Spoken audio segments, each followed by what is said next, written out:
Hello and welcome to the Football Lads podcast. Pleased to say, I've been rejoined by Phil Hickin. Yeah, Phil, how you thanks, doing, bud? mate. You Yeah, alright? I went too clever last week. No, well, welcome back, mate. Welcome back. Thank you. So, Phil, where do we start this week? Aston Villa. You know that. You know I was going to say it, didn't you? Yeah. Had to be said. We can't let it slide. Obviously, it's a huge issue that's been going on in the world of football and politics. I'm not always sure the two things should be involved. It seems to be when it suits them. As like take the knee, which is with the other thing that's happened this week.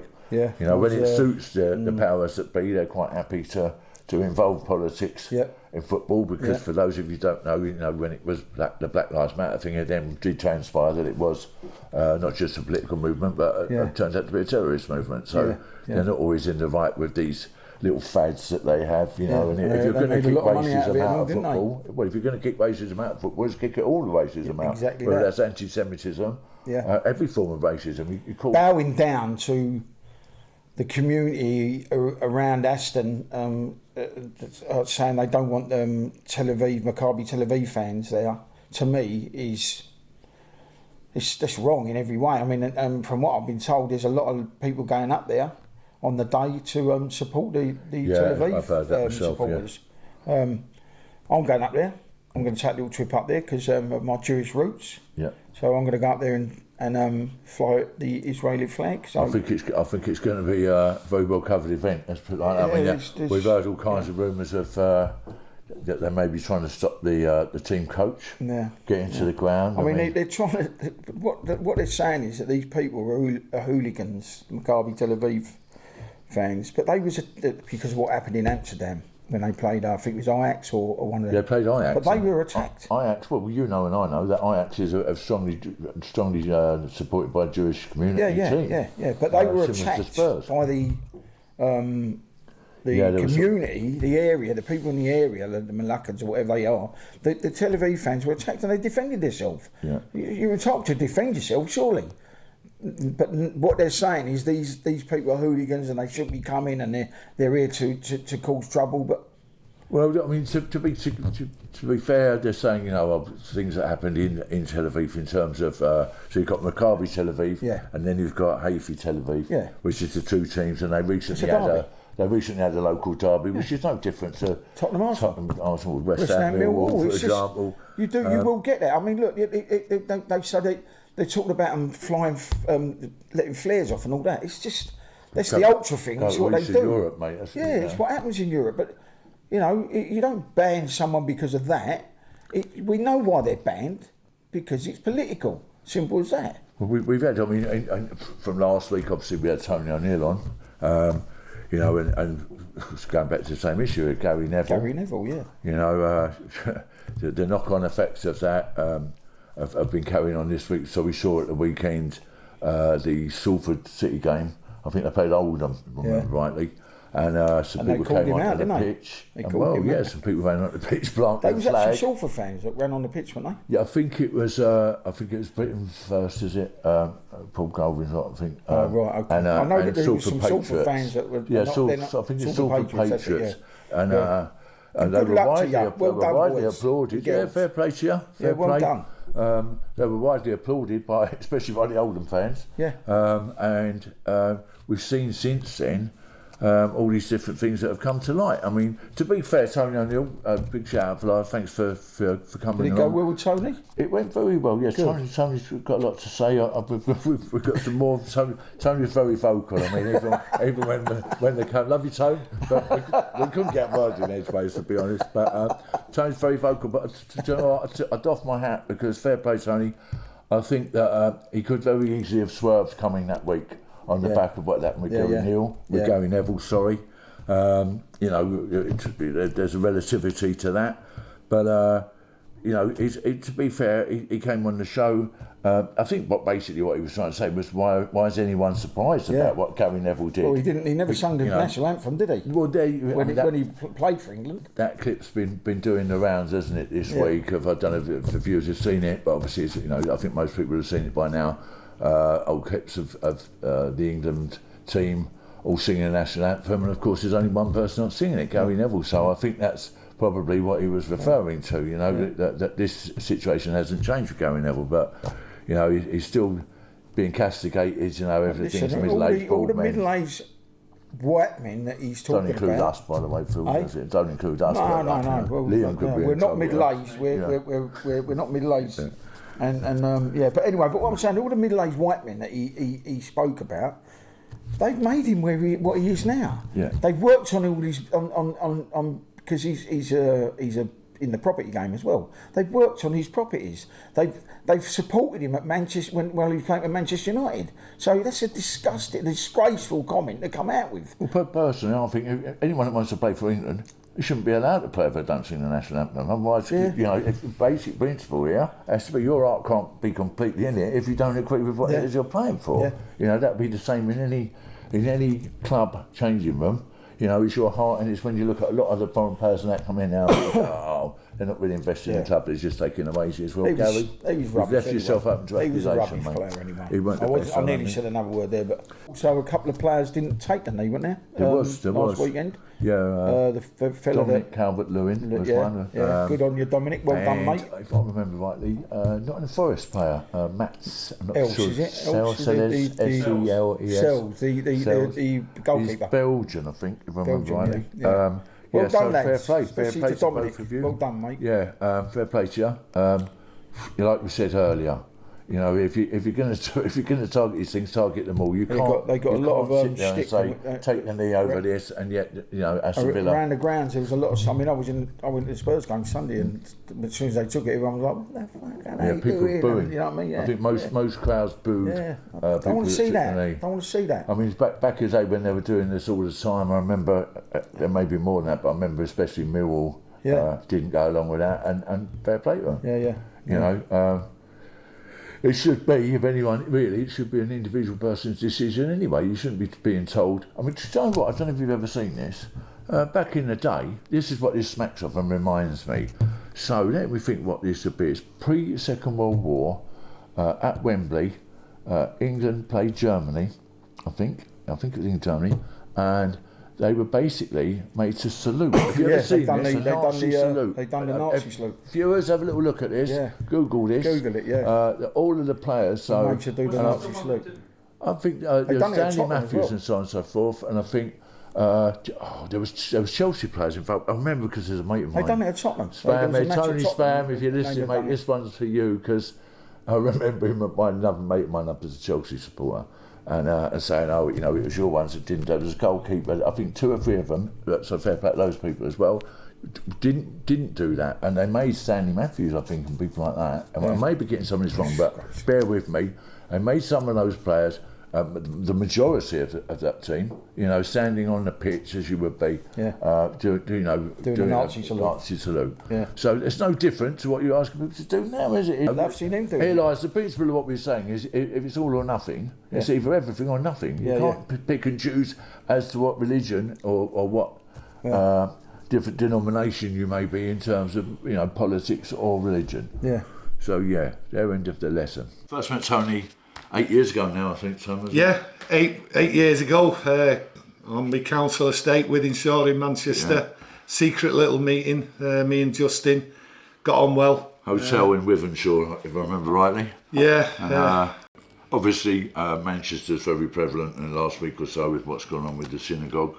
You know, and we had our condolences to those concerned. It's just another act of terrorism. I just look at it and pretty blasé to it when it comes out because we're all sat here, we're all expecting it every day. That's what terror is. It's to put you on the back foot and to frighten you to death. But we know it's there. It wasn't a shock. I don't think it was a shock to anyone. No. Yes, to the shock to the people what was there, and condolences to everyone there. We get that. But we're all expecting it, and that's why organisations like yourselves are against terrorism. It's just one of another example over the last 30 years, not 5 years, not 6 years, 30 years, what's been going on. Just now, in the last few months, I like seeing that the people of this country and other countries are waking up and are taking notice and are starting to go, right, we need to do something about this and put feet on the ground and speak out. Not enough people are doing that yet, But there's a hell of a lot more people doing it than there was when I first spoke to you. You know. Yeah, that's true. People are coming to the fore and saying no. Yeah, and we're not talking about all football lads. Who have many have been doing this for years. We're talking about general members of the public. Grandparents, parents, concerned members of the public who are just we're worried about our children's futures, and this has got to stop, because if we don't do things with this, where is it going to end? The children don't have a future. No, it's right that everybody puts the feet on the ground and objects to it. Okay, some people will object one way or another, but the right way to do it is do it right by coming together. This group's come together with other groups and everything else like that. So what you have to do is you have to put your feet on the ground and you have to show. Now, some people can only do that, and that's fine. Okay, I've only been able to do that, put my feet on the ground. Lots of other people, right? But you have to make a stand.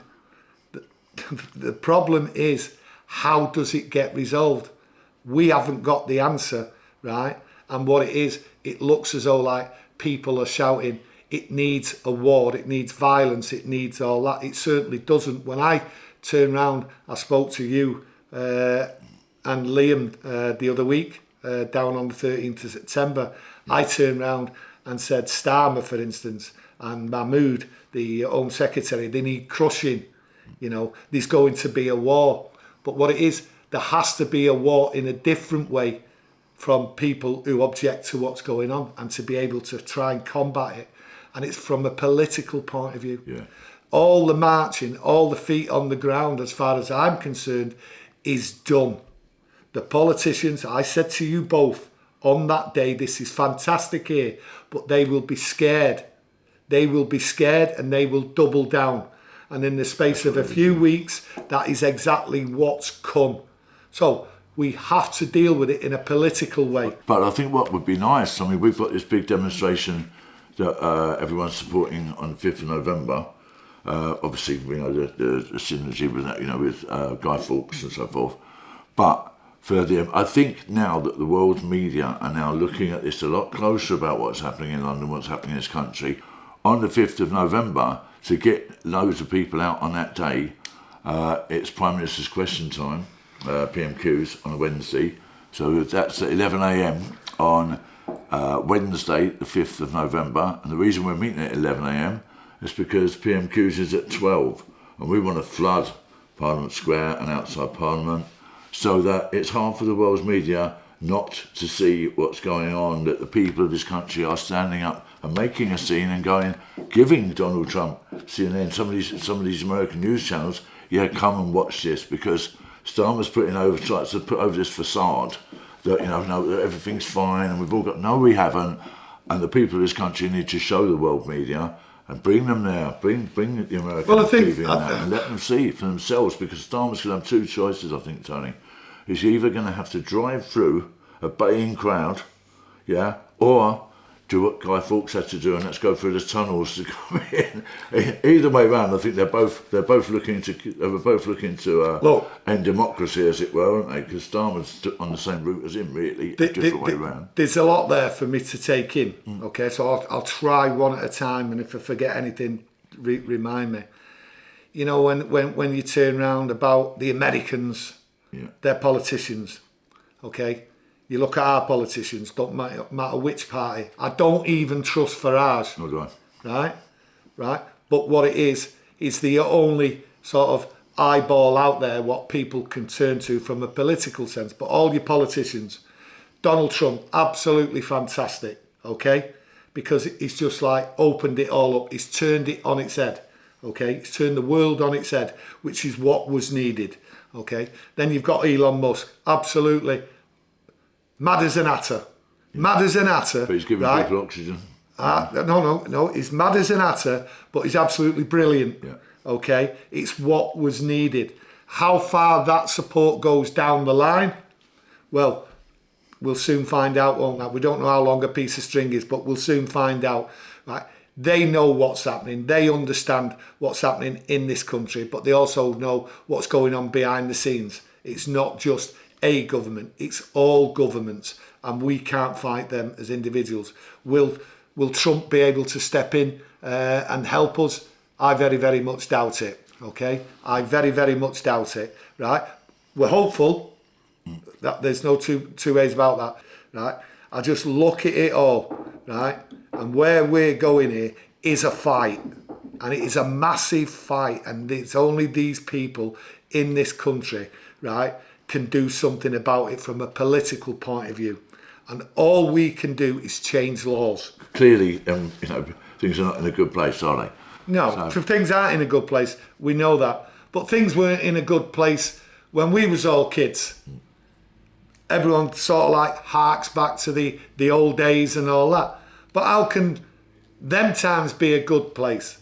Because as children, we was all told, don't take sweets off a stranger. Well, why was we told that? Well, we all know that. So what did our parents go through?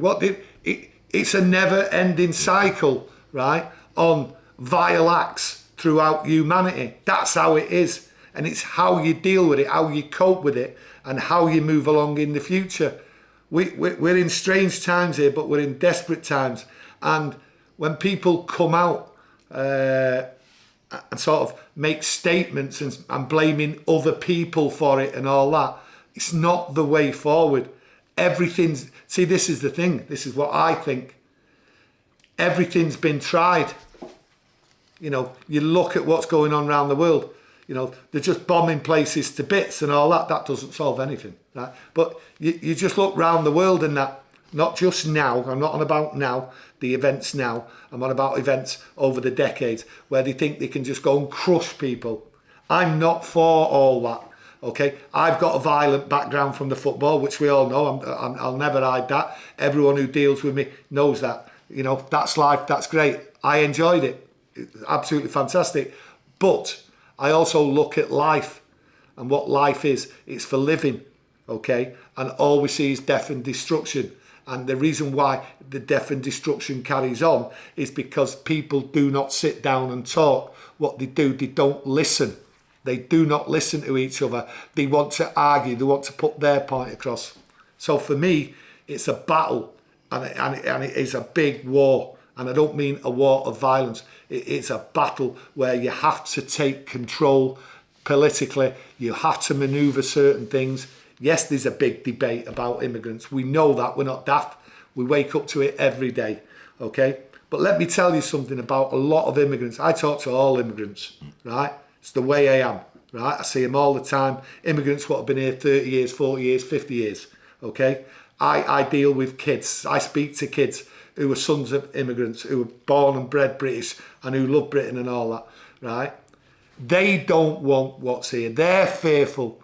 We talk about, and we'll get on the subject, illegal immigrants. The immigrants don't want them. They don't want the trouble. These are hard-working people, these immigrants. They don't want them. But the people out there won't say it. The media won't say it. Okay, the politicians won't say it. But the people I talk to say it. And I'm not on about the white British person. I'm on about the immigrants. Here's a story, okay? I used to have an office at the top of Sir Matt Busby Way, okay? And it's a flat, but I turned it into an office many years ago, right? And here's what I used to do in there. So anyone calling me a racist or a fascist or anything, I will come down hard on them if I see it in print, because you've not got a leg to stand on. I used to have in my office a kitchen at the back, and all the lads, all the football hooligans as you call them, all used to come in the office. We all used to chat, have a laugh. Criminality used to go on, all sorts. It was just madness, but what a great laugh. And we run a great business and a great service, as everyone will tell you. But in the kitchen, we used to have a prayer mat, and that was for the lads who came from Preston, where they could go in the back in the kitchen and pray. But the funniest thing about it was, if someone come up into the office, right, and tried to walk to the back, you get like, the broken nose, the fug and all that. Hey, don't be going down there. Ali's praying. Now that is a Manchester United fan, and that's how we are, and that's how I get to know all these people and all that. We're a family from a footballing point of view. But the reality is, we all get on, right? But people don't want to hear that side. and it has to be put across. Not by me, because anything I put across will absolutely get slaughtered. The papers will come after me. They've done it before. They've used me. They've used other items as well. It's unfortunate. That's what happens. Is, as soon as you speak out, Tony. No, but that's the meat. No, but it doesn't bother me. It's sort of bare, isn't it? Because it's yes, it's a cross. But everyone what I talk to, and you've got to remember, I spoke for years and years. People inside Manchester United, top officials and all that, ex-players, you name it, the lot. I speak to government officials. Every person in this country meets up like we did on the 13th of September in London. Couple of million people, right? All with common sense. Common sense that much. Not one person has said how obedient were they and patient were they. Yeah. Everyone was squashed for hours, and they all stood there because they all were told, this is what you're coming for. Don't mess it up. There is no need. We're here. We will succeed. It's a show of strength, doesn't it? Show unity, show strength. Well, the vast majority never got where they were supposed to go. Well, no. But what it is, the vast majority understood that they would. I went down there. I knew I wouldn't get to see the speech and all that. Yeah. So did most other people there. But what they did, they wanted to be there as a sense of belonging. But what it was it reminded me, right, on a par of the people what was there, on the same par, and this might baffle a few people, right, as when we was down there, me, Seamus and the missus, we was down there for the Queen's funeral. Yeah. Now the Queen's funeral was absolutely unbelievable. The people and everything, the atmosphere, the friendliness, the conversation and everything, it was on a par with that. And that's why the British state do not like that. Because they see that as a massive threat and they can't do anything against it except cut your free speech. Free speech is fundamental, and it does make me angry. It is fundamental for everyone. And you and I, we could go to jail tomorrow. Well, if we go to jail, so what? People should. You've got to stand up. People of my age have got to stand up, and you've got to take the knocks and all. I've took knocks all my life. You just get up, dust yourself down, right? But it's going to be the hardest fight of anyone's life. And people have not got the time or the energy to do it. People of our generation, I think we're just coming to the end of our energy, to be honest with you. And that's where young people, right, your sons or your nephews or anything like my son or my relations and all that, they're the ones what have to be told. They have to galvanise. And I do see that. I've seen people on the marches and everything else like that. And it's a slow process. But what it is, you've got 2 years. I can guarantee you now, we've only got 2 years to go. Listen, what all these organisations do, right? They throw things out there, right? So it's to divert you from the real truth and that. Do you know what I mean? What's going on? It's probably what's happening at the moment, the ID thing. We know. Well, the ID is the biggest load of bollocks you ever heard in your life, right? They already know that won't happen, but that's to divert you away from what you're doing with the grooming gangs and all that, and trying to get an inquiry and all that. But the thing is, news under the well, the thing is to divide. There's never going to be an inquiry. Of course there ain't. I don't think. Never ever going to be a a grooming gang inquiry. Because it's never ending. We've been... No, hang on. It's never ending. How can it end when it's an ideology? The ideology is not going away. So it's always going to happen. And like I say, it will never end. You and I can't do nothing about it. But the grooming inquiry, complete and utter waste of time, waste of money. You're talking about 5 to 10 years or something. Yeah, you're not talking 5, 10 years. It'll never happen. Yeah, it's just platitudes. That's what they do. They're paying platitudes. Yeah, but they throw things out like they just have done. They've thrown things out to send you off. Next thing you know, there's people all jumping about together who don't even like each other. They might not have the gear on and all that, but they're all there going, no to ID. Well, there's people there slagging you down, but everyone's mixing with suddenly ID. That's not a bad thing. Right? It's diverted everyone away from it. Where's the will in Parliament? Where's the will with the politicians? They're screaming and shouting about it every now and again, but it's gone quieter and quieter. Everyone's aware on a day-to-day basis what's going on. Everyone's aware of it, and there's a reason being, because the media don't care anymore, right? It doesn't matter about the mainstream media. Everybody in the country knows what the mainstream media and does not watch it and does not have their life dictated to by them. Look, listen, mainstream media will not give you the facts, will not go through it. We all know that. That's why we don't watch it. No one has to tell me what's just happened yesterday or the day before or this incident or that incident. I watch it every day. I see it like everybody else out there. And that's the good thing. And that's what the realisation about this state, this government, found out on the 13th of September. They seen ordinary people from every walks of life who do not follow the instructions of the 6 o'clock news anymore. We're always being led by the state, but the state is being found out because of the new media, what is there, and that will grow bigger and bigger, just like this. Now Liam's there, he does his bits, okay? Many other people do their bits. Now, I might have gone on too much here today, I always go on. I get on with everybody, I talk to everybody, okay? There's only two things I can't do, and that's go to Liverpool or Leeds. I can talk to some Liverpool lads and Leeds lads, but I can't go there for a nice day out. They're two no-nos. They're the only two things in my life I can't do. And they're the only two things. I can say what I want because I believe in free speech. Yeah. And when someone takes that from me, they will suffer because I and everybody who knows me from everywhere knows I will open my mouth. Now, I've done that to my detriment. I've opened my mouth and I have suffered badly for it. But you know what? Just dust myself down. I don't care. Everyone knows that. I will say what I have to say. And if it gets me in jail, read me books. Tony, having the right old rant, he had a lot to say. Listen, let's have it right. I'm going to say now, in the 60s and 70s, they had a massive firm, and when we used to play them at Tottenham, they'd be over there at 8 o'clock in the morning, right? 8 o'clock in the morning, thousands of them, and we'd be over there batting with them. And this is in the 70s, so before 1985 time. This is in the 70s, and they were powerful back in the day. Well, Tony was talking about hitchhiking down the night before.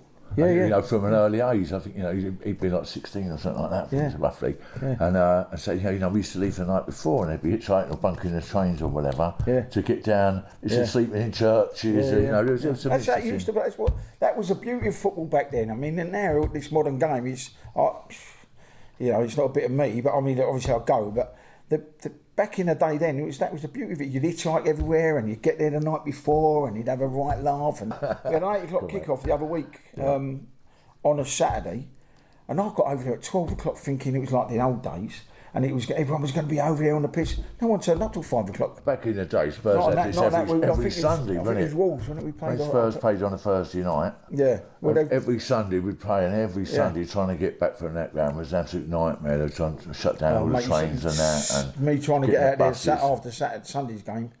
The game finished about 4 o'clock. I couldn't get out of Tottenham until about half past 7. I couldn't stand to start with. Three and a half hours it took me to get out of Tottenham. 8 hours on the piss, that'll do that to a man, you know what I'm saying? But, we had a nice Indian later on anyway. What's going on? So the Grooming Enquiry, Phil, we've seen in the last few days, I think it's now 4 or 5 of the survivors. Have walked away. Have walked away. Yeah. To be fair, I think at the time, we did the march in June for Together for the Children. Very well attended, 30,000 people turned out. A lot of the football firms. Yeah. Massive turnout from Spurs, West Ham, Chelsea. Yeah. And Spurs and Chelsea, if you remember, Phil, walked together on the day. Together, yeah. Groundbreaking, so fair play to. I mean, listen, you know, since that day, I mean, we that was our baby.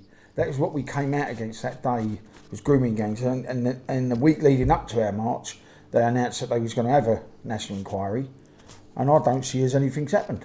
Well, we called it out really at the time, didn't we? And it said, although, you know, we're all happy that they've announced a national grooming inquiry, but at the same time, we did say, even on the day, that it remains to be seen whether the inquiry is conducted with any integrity. Yeah.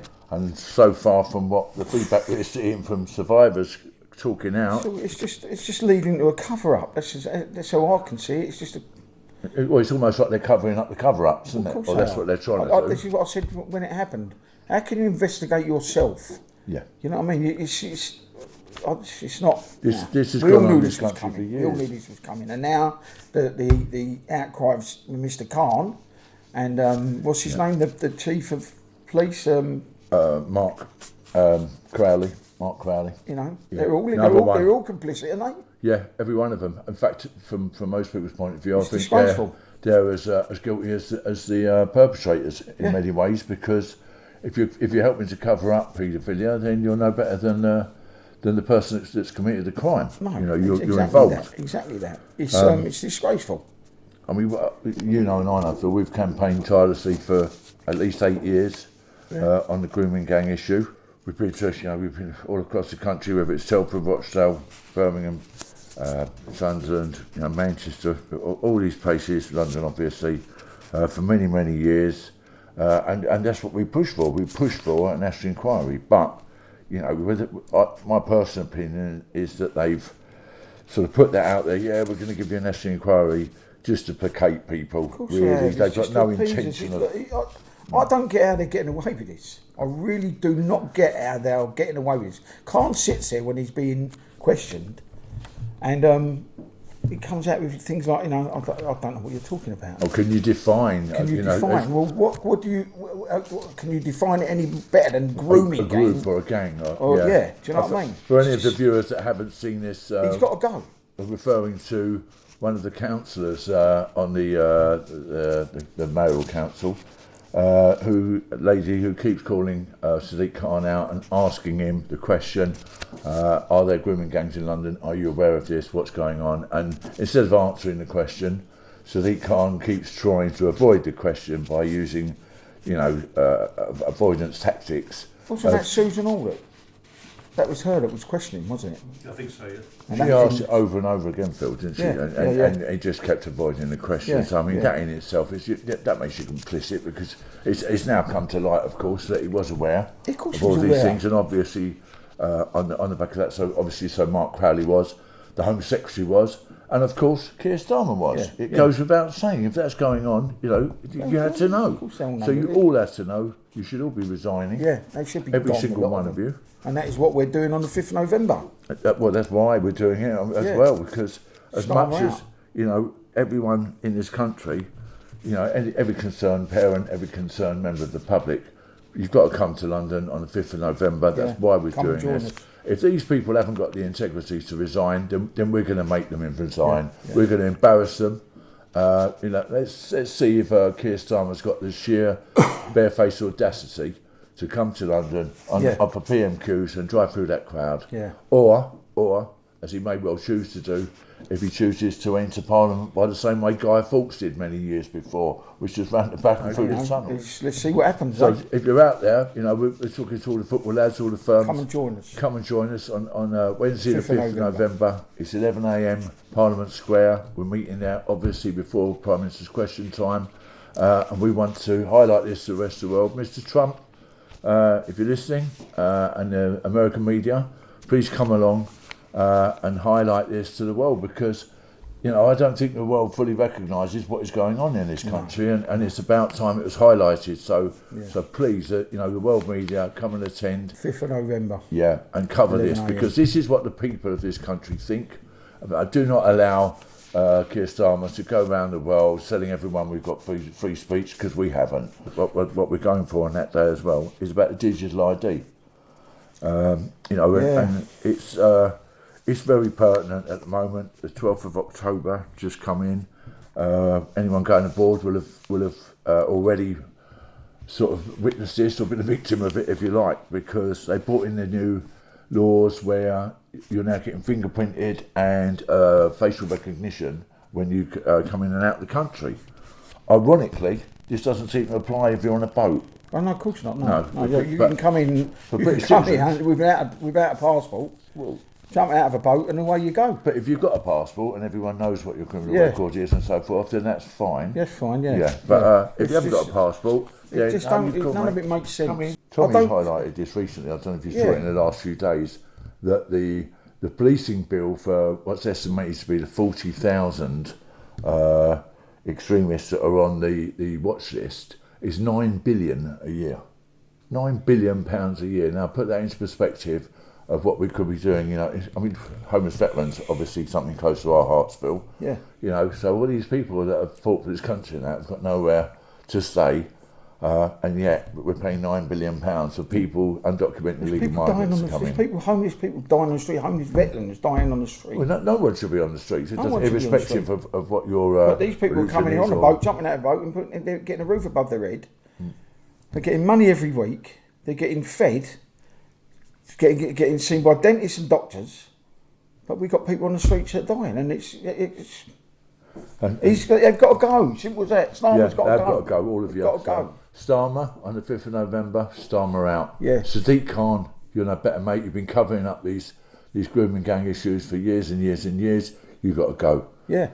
Mark Crowley at the police. You've got to go. They've all got to go. The Home Secretary, you're aware of all this. You've got to go. They're just traitors. They're traitors to their people. Simple as that. And also, while we're on this subject, Phil, look at the people they're looking to replace him with.